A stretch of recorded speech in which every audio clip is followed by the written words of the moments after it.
This application renders a 3D scene with snow falling. I made it because I think scenes like this are very neat, and I've never programmed anything in 3D before. I often take 3D graphics for granted, but after considering how I could program a 3D scene myself, it became clear that the process isn't as simple as it seems.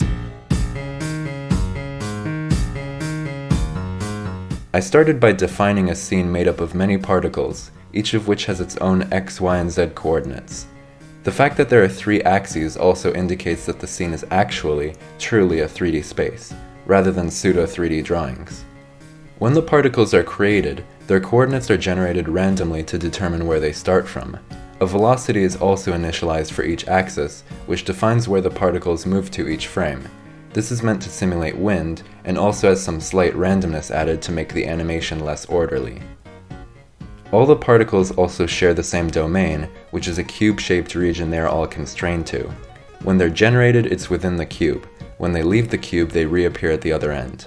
This creates the illusion that there is an infinite number of snowflakes, when in reality it's just the same few thousand or so popping in and out of view. Lastly, at the center of one of the faces is the camera. I've only accounted for a view at this specific position, with this specific angle, but I thought it was worth it since it made the scenario more simple to follow. Plus, my goal at the moment is only to make something that works, and I can try to figure out more complex scenes later.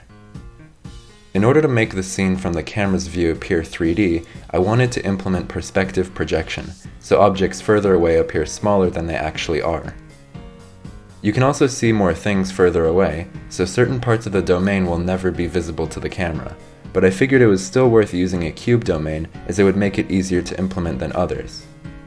To actually draw a snowflake, the program first needs to determine if a snowflake is visible to the camera at all. You may notice that edges of the view approach the camera across diagonal lines. We can find the slopes of these lines by dividing half of the view's maximum width and height by its depth. You know a snowflake is visible if its x and y coordinates are between the edges at its specific depth.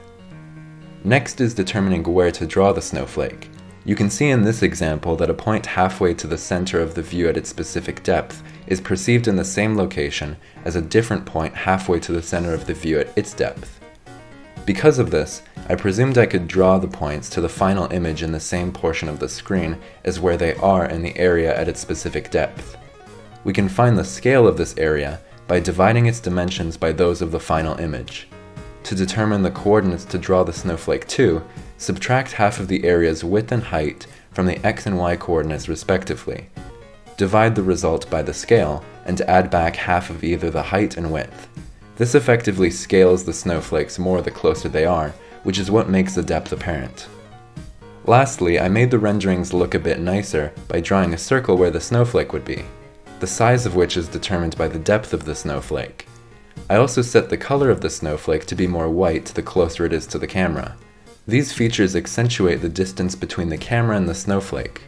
This isn't a perfect model, however, as it assumes snowflakes at the same depth are the same distance away from the camera, which is not true. Coordinates further to the left or right are further away. But again, this discrepancy isn't worth accounting for because it isn't practically noticeable. I find this solution seems elegant, but of course I don't have much experience programming this type of application. I'd be eager to learn if there's a more efficient or accurate algorithm, but for the time being I'm happy with this result. And of course I also learned a lot along the way, which maybe others can learn from too.